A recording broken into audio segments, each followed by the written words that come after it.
So I'll just put it on and it will just roll, and then I'll just chop and cut everything. Can I do the... there? Wait, and then get the questions. Am I not going to know them beforehand? No, you're not going to know them beforehand. Okay. Yeah, it'll be a surprise. Are we going to do an intro?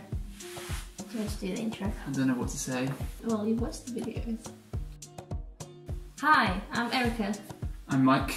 And welcome to our Swiss adventure. And today's video is going to be following up from the Happy 100 subscribers video, where I said if you would have any questions that you would like to know answers to, you can just send them in. And you did send a few questions. We have 8 of them actually, and I forced Mike to come here along and be the second person answering the questions, so I don't have to talk all the time.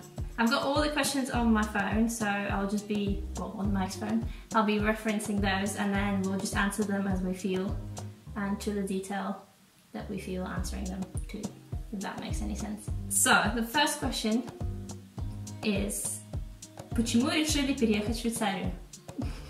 Да. Yeah, so there's a few questions in Russian, but I'll just translate them into English. So the first question is, why did you decide to move to Switzerland?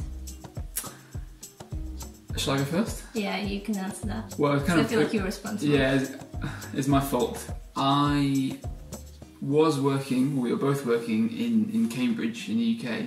I had been in Cambridge for quite a while.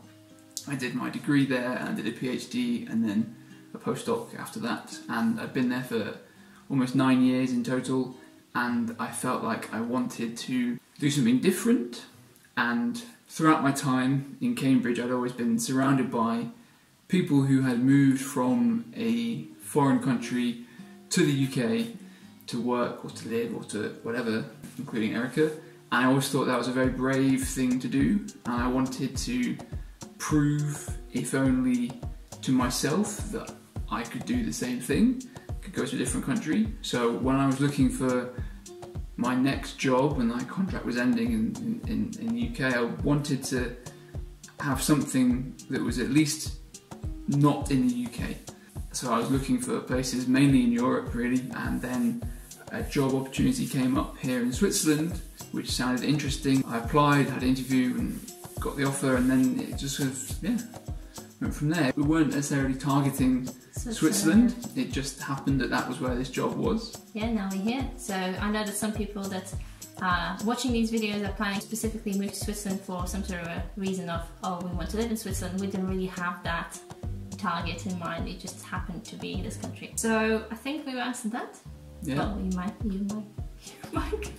might answer that. The next question is, what do you do in Switzerland? So who do you work as in Switzerland? So I don't work, so I think it's a question for Mike. So I work as, in English, what you call a postdoc. So this is after you've done a PhD. You work for a research group, a research lab. You're not there to take exams or to write a thesis, you're just there to do experiments and write papers. If you look at the career progression for an academic, it comes after you've done your PhD, you do your postdoctorate, and then the next stage from there would then to become, well, on your way to becoming a professor, to find a fixed position. So essentially you're a scientist. A scientist, yes. Yeah, just in simple terms. A scientist, yeah. So the next question is, how is it going with your adaptation to Switzerland, and how would you speed up this process if you had to give tips to someone else? So I mean, we've been here since January, which now it's October, so 9, 10 Pretty months. much 9, yeah, 9, 10 months, yeah. So I'm not sure whether we feel adapted to it yet. We definitely know lots of different things that we didn't know before moving here, and we feel like we can sort of navigate the system of all the paperwork and setting yourself up and... Slightly better. I wouldn't say we're not pros. We're doing it very well, but yeah. Yeah. I don't know, overall I think it's going alright. Yeah, I don't know really what adaptation is required. Having moved from Latvia to UK before, I think adaptation maybe means that you feel like you are a resident here, you're part of this country, and you don't feel as foreign anymore. And I think we're quite far from that. We still feel for sure. Very foreign here, and sort of perceived as being someone who just came here to live from a different country, and we're not Swiss. Yeah, I mean, it depends very much on your perspective from where you've come from. As an example, where I was working in the UK, I had no colleagues from the UK. Everyone was from a different country, so I already felt like I was in an international environment. I wasn't interacting that much really with people from the UK. So to come here, I'm also in the same situation. Most of my group is also from a foreign country, so in terms of that, it's not much different. We are lucky, I'm lucky in that we speak English, and English is pretty much universal, so if I can't get by in French, you can get by in English. So there's not really been much of a shock in that regard. I imagine if you come in not being able to speak English or French, then yes, you would take a while to feel adapted. I mean, there are a few small things, the fact that the shops are closed on Sundays and they close early. But, I mean, overall, I think we're not doing too well. Too well? It's terrible. It's awful. We're not doing too badly. Too badly, and I can't speak English apparently. I think in terms of tips, knowing the language is definitely going to make you feel more like you're integrated in the society and you can be understood. So if you are coming to live here, I would say first thing to address is your language if you don't have it yet. If you don't have French, or, well, it's probably unlikely you're going to have Swiss German in your pocket. But apart from that, maybe you can look into meeting more Swiss people, because it's quite easy to fall into the pattern of, oh, you move here as a foreigner, you only meet people who are also in the same situation as you, but you don't necessarily integrate into like the overall society. Unfortunately, it's somewhat contingent on knowing the language. Yeah. Because to be really good friends with someone, a Swiss person, you have to speak the language, really, I'd say. Yeah. But yeah, the only other advice I'd give is if you're moving because of a job and you have new colleagues, is try and make friends with your colleagues and get to know your colleagues, because they will probably been there longer than you, they will know more things, and I can give you advice and try stuff. And get involved. Yeah, and get involved in local activities. Okay, at the moment it's difficult, it's coronavirus and whatnot. Yeah, try to say yes to lots of things. Yeah, that's true. That's a good advice, I think, for overall when you go to a new place. Cool. The next question is, how's life in Switzerland during coronavirus? Would you still have done it? I think, would you still have moved here if you knew that it would happen? Ooh, that's a good question. The second part of that question is interesting. In terms of the first part, the life during coronavirus, when it first arrived, as it were, obviously it was very strange, but it was strange for everyone everywhere in the world, I think. I was told to work from home, which I could do somewhat efficiently. It was actually quite nice to a degree, because we got to spend more time together.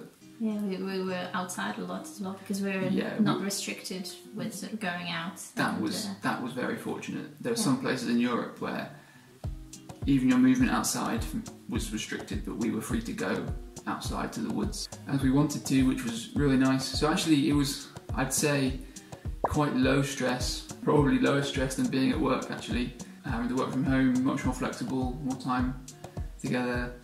And then I think comparing to other countries as well, Switzerland dealt with it all, the first time around at least, quite well, and the cases sort of started to go down really quickly after they introduced some measures when they closed off all the shops and restaurants and stuff like that. And because we didn't have very strict restrictions, we didn't feel that the life was too abnormal, if that makes sense. Like, you'd go outside and there'd still be other people outside, and we were not feeling as, I think, under stress of all those sort of restrictions as maybe you would have been in different countries. If we stayed in the UK, I think it would have been much worse. Maybe. I mean, I was very fortunate in that my job was never under threat. I know that for some people, coronavirus puts their livelihood at risk, but for me, I still had the job to go to. I still got paid. It was fine. So that was not a stress factor, which is really, really good. I'm very grateful for that. But yeah, there was still food in the shops. After a while, it kind of felt normal, really. I mean, at the moment there's a second wave of the virus coming in, and well, it's happening, and we're not really sure how Switzerland is going to react to that and if they're going to close things again, but they really value their economy, sometimes even more than people, I feel. We highly doubt that they're going to just close everything off, but we'll see. Again, yes. The second part of the question, would we change our mind? I think that's a good question. Yeah, if I had the choice between being in isolation where we live currently right here to where we used to live in Cambridge, I would take this.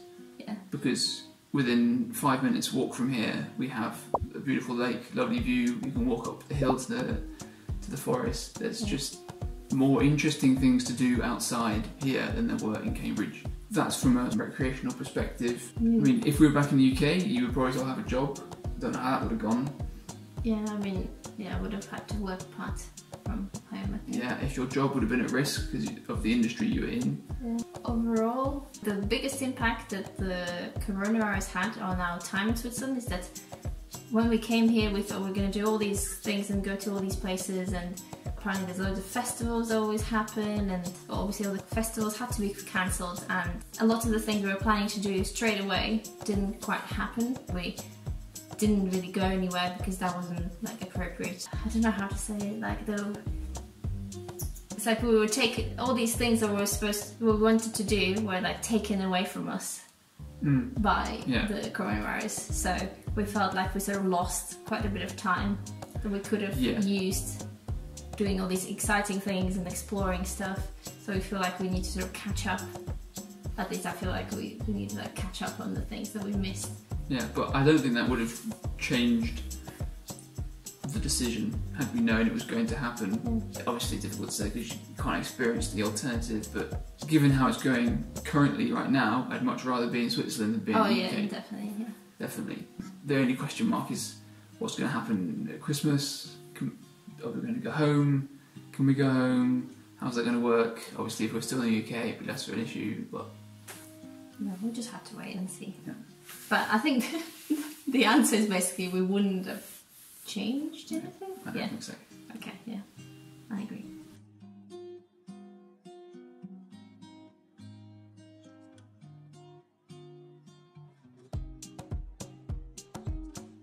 Next question is, what do you like most about Switzerland, and what things can other countries learn from Switzerland?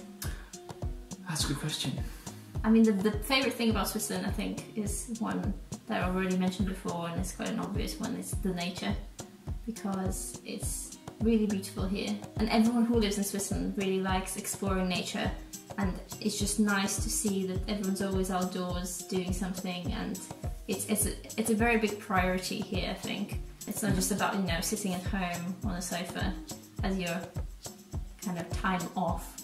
Here, time off is like, oh, let's go for a hike here, let's go for a hike there. Yeah, the attitude towards your time off, your recreational time. I mean, there are some people who will just enjoy sitting on the sofa, but generally people like to be outdoors and active, and I really like that. It resonates well with me, and there's just an infinite number of places to go and see, and it's all stunning. And there's lots of options as well. So, for example, if you like walking, there are lots of walks. If you like cycling, there are lots of cycling paths. Lots of people have e-bikes, and e-bikes are quite widely available to rent as well. So if you're not like super fit that you can go up and down the mountains on a normal bike, you can always hire an e-bike, and no one's looking at it saying, oh, you know, you're just cheating. You can do that and you're allowed to do it and it's fine. That's because it's recognised that not everyone has the same ability, and not everyone is like super sporty and fit, but everyone can still find an activity to do. And then like via Ferraris, you can do anything: paragliding, stand-up paddleboarding, windsurfing.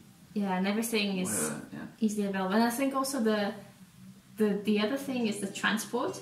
Yeah. Which somehow really, like, it kind of links to good. the nature as well. Like you can get to any place by train or by bus easily. You can get to any like little town where normally I think in other countries you wouldn't be able to access the places so easily. Yes. And it's all kind of done so that if you want to get to these places and you want to go for this very remote hike, you can actually go there by train, and you don't have to even have a car. All the trains are always on time, or most of the time, and it's really easy to use the transport system, I think. Yeah, definitely. It's expensive, but there's obviously a lot of thought going into making sure the connections line up, and that's really nice. And yes, as Erica says, it means that getting to these places is easier. So you can go for a walk. We could, if we wanted to, go to the other side of Switzerland, go for a walk and come back in a day. Yeah, in a day, yeah. Obviously it'll take some time and lots of connections, but we wouldn't be worried about doing that. That's the thing, like sometimes you book a train to go somewhere, and as you see there's 5 connections, and normally I think I would just panic and be like, oh, will we make all those connections? Will we actually be able to navigate our way? But actually you never worry about that because it's so easy. And that's, I think, something that UK can learn from. Oh, for sure. From Switzerland. Yeah. On other countries as well, but UK in particular. So the next question is the opposite. So, what don't we like? Is there anything you don't like about Switzerland, the city you live in? If so, what is it? Is there anything you would want to change? About the city or about Switzerland? About Switzerland, about the city, anything that you don't like. If there's anything we don't like, would we want to change it? I mean, there's obvious ones, isn't there? How long have we got? There's obvious ones in terms of the cost of living is high, as you probably understand, and I don't really understand why it needs to be so high. You can go across the border and you can buy the same things much cheaper, yeah. and it would literally be the same thing, like food, I don't know, yeah. bikes, whatever. Yeah. And some people say, well, yes, you earn a lot more, but it's not actually that true. You don't earn as much more as some of the stuff costs here. Yeah. We're still not used to the prices here. We still yeah. get shocked. Yeah. So every time we go to the shop. That'd be one of the major things. The bureaucracy, having to fill out endless forms by post. That can be frustrating.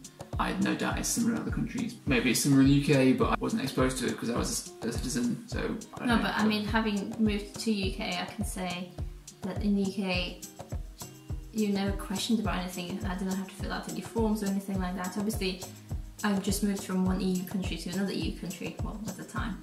But it was much easier than coming here, because when you come here, everything you do is sort of questions. It's like you're a suspect in some sort of criminal case, and like, why are you here? What do you want? Do you want to steal our money? No, you're not allowed to do this, you're not allowed to do that. And also the fact that everything is set to fit into the Swiss box, and if you don't fit into the standard, then they don't really know what to do with you. They just say, oh, this is too complicated, how would this work with you? And I'm like, well, you're supposed to turn it because you work in the governmental institution. Yeah, there's an aspect of that, in that all these different parts of the government don't really seem to communicate. Yeah. Or not even the government, just society in general. And you can't get a bank account before you have a permit, you can't get the permit until you've got an address, and you can't get the address until you've got a bank account. And no one seems to really realise the limitations of that. Yeah. So you go to the bank and they don't understand why you can't get a permit. But, you know, surely this has not happened for the first time. Yeah. And there seems to be no communication between that. Yeah. It's quite difficult to break into that loop. So for example, if you got your permit and you get a letter from the canton saying, oh, now you need to have the insurance, can you please send us your policy? And you think, well, surely there's some one system where everyone can see that you already have the policy, or if you don't have a policy. And then you have to basically inform each of the institutions that you've done a particular thing. It's not like there's one system where everyone knows what's going on with you, where there's like a case on you. Yeah. It's all separate, which is a bit strange. I mean, it's probably quite similar in most countries, apart from Estonia. Apart from Estonia, yeah, apart from Estonia. What else? And this is not necessarily limited to Switzerland, but the idea of health insurance in general I find very frustrating and a little bit strange. Obviously coming from the UK, the national healthcare system. Well, okay, paying for your healthcare I can kind of understand, but it's the idea that you're essentially gambling with your health. Which policy you pick, you sort of have to decide how ill am I going to be in the following year. Yeah, which is like impossible to predict, really. Yeah, and then just the way it works, okay, you're paying for your health insurance, but then even then, because the excess is so high, every time you go to the doctor, you're also paying for your appointment. It feels like you're paying twice. And because I've never been exposed to the cost of these things from the UK, never find out anything, how much anything costs, it's a bit of a shock. So that's a minor frustration. Obviously it's the same in lots of different countries, but that, for me, I find that quite frustrating. So of all those things, anything that we definitely want to change? I mean, there's one thing we didn't mention. Sorry, go on. Go on. The food. Yeah. I know it's not like a critical point, but... I mean, food is fine. They're definitely not inedible, it tastes fine, you can get pretty much all the same ingredients here as you can in the UK. It's just, perhaps what we miss is coming from Cambridge, where you can go and get any kind of food you want from anywhere in the world. To come here, foreign food is sushi and pizza. Unless you live in like a very big city where you can have other foods available. But yeah, we're just too spoiled by all this choice and all these different flavours, and we come here and we feel a bit bored by that. But I mean, it's like you can buy all the ingredients you want, so if you're cooking for yourself, it really makes no difference, I'd say. Everything costs a lot more, as I said before, but going out for food, your options are limited, at least here. Yeah. What did you want to say about the things you would change? I would change the healthcare.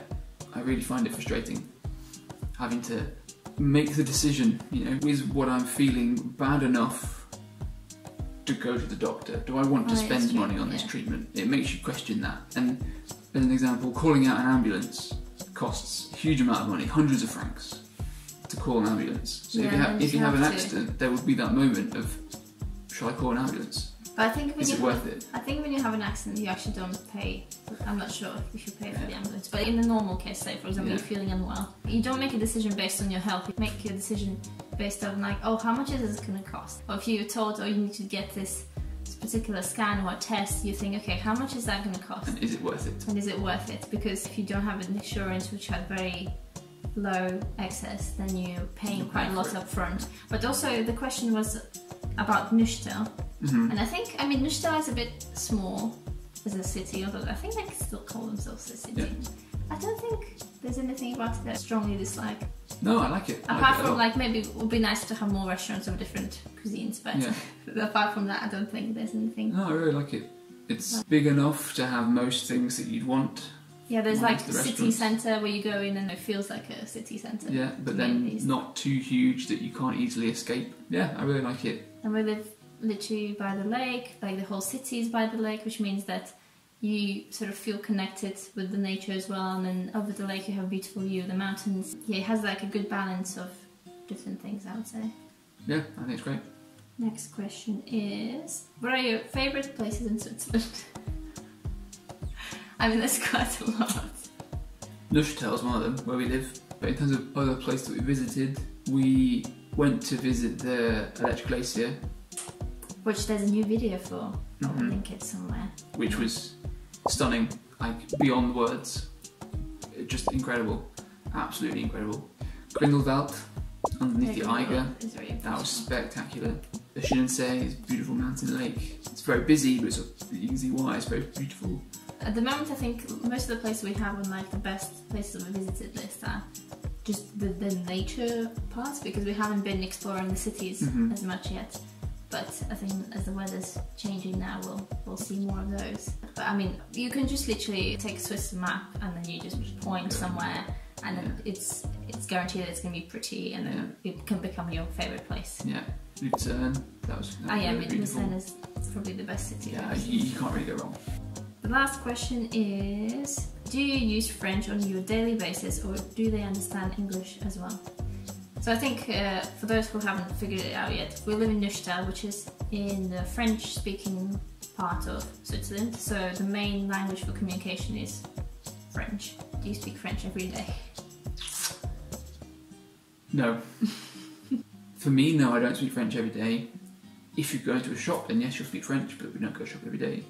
I mean, if you obviously if you work in most places where you do need to speak French, yeah, you would speak French every day. But because Mike works in an environment where everyone speaks English, and that's kind of the working language, that's how it sort of happens. But everywhere you go in the shops, everywhere you go in restaurants and cafes, and then obviously all the offices for your paperwork, you would need some French, I think, to get by. I mean, some people speak really good English, it's just maybe sometimes they don't want to. Yes, that's very true. But, I mean, it's perfectly possible to arrive here and not know any French and survive. A lot of my colleagues don't speak any French, and they're surviving.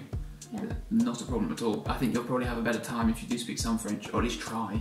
I think when you try it, quite often people appreciate it. Yeah. Sometimes people just make a face of, oh, what was it that you just said? I have no idea what you're saying. But I mean, most of the time, it's better to at least try. Yeah. As I said, we are in Neuchâtel, which is a smaller town, city. So knowledge of English is not sort of as common as obvious here. If you are in a bigger city, for example, in Bern or Zurich or Lausanne, you're more likely to be understood without knowing the language of the canton. But in smaller places, yeah, you will need to know some French, for example, to get by. These were all the questions that you asked, and thanks for sending them in. And if you have any more questions, you can post them down below, and then we'll maybe do another video answering some more. And as usual, like this video if you liked it, and if you want Mike in more videos, please comment down below saying, I want more Mike.